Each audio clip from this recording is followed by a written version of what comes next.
Alright, what's going on, guys? I love steak. Steak. Beef is delicious. I mean, think about it. You go to a farm, what's the most jacked animal there? It's going to be a steer just walking around all muscular, flexing for all the cows, because beef is delicious. It's so tasty, and it's pretty good for you too. Got a lot of protein in it, especially if you eat a lean cut, not a lot of fat in there. The problem is, beef is expensive. Steak is expensive. Well, not top round, London broil. London broil is the style of cooking it, but top round is the cut of meat. And it's so cheap because it's not really that good, alright? It's a tough cut of meat, and if you cook it wrong, it's going to taste terrible. But if you cook it right, it's going to be delicious. So, I'm going to show you how to cook London broil. It's really easy, not a lot of work, and it comes out super delicious. How do you tenderize your meat? Well, I mean, you could like come in and give it a little massage, you know? Or you could stab it repeatedly with like a fork or something, but that's not gonna make it tender. That's just gonna put a bunch of holes in it. But if you ever really need to loosen something up, it's all about the alcohol. I'm talking beer. Alright? I've drawn a diagram to help explain why. So we start here. This is the muscle cell. This is what your meat looks like on a cellular level. Next, we're gonna add in the beer. There's some sort of cellular explosion. I'm not really sure what happens. And then, well, good tasting meat. This definitely really helps. The night before we cook our steak, we're gonna give it a little bath. Any sort of casserole dish will do, really. You can even use a plastic bag.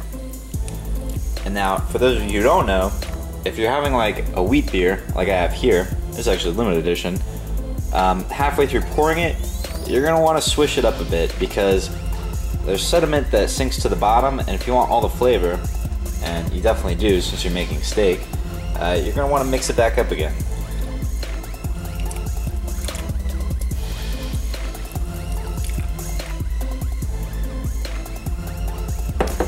Night. Now we're going to take our steak out of the refrigerator a little bit beforehand, just to let it warm up to about room temperature. We don't want to be putting it in the oven cold. Or preheat the oven to broil. It's not really preheating, but we're just going to let the broiler warm up. Now before we do anything, we're going to spray our broiler pan with some Pam.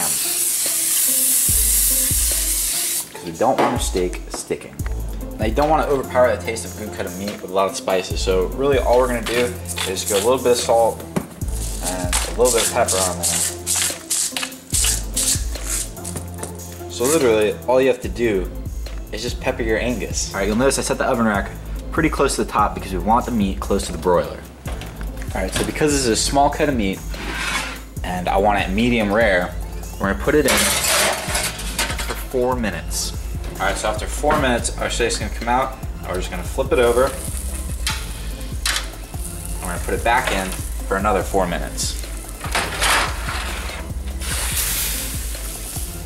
Alright, so now that our meat's done, we're going to take it off and we're going to let it just rest on the cutting board for about 10 minutes. Alright, so when cutting a London broil, what you're going to do is thin cuts at a 45-degree angle. You're not cutting straight up and down, 45 degrees. And that's going to give you the best cut.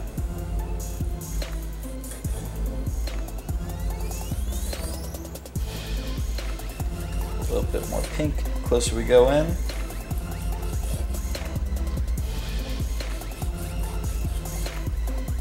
And that's all there is to it. Alright, so that's really all there is to it. You just turn a cheap cut of meat, something that's really tender, really delicious. Always keep your eye out for deals, because top round, like I said, isn't popular because a lot of people don't know how to cook it, but it's so easy if you know what you're doing. So keep an eye out for sales, and I hope you enjoyed it.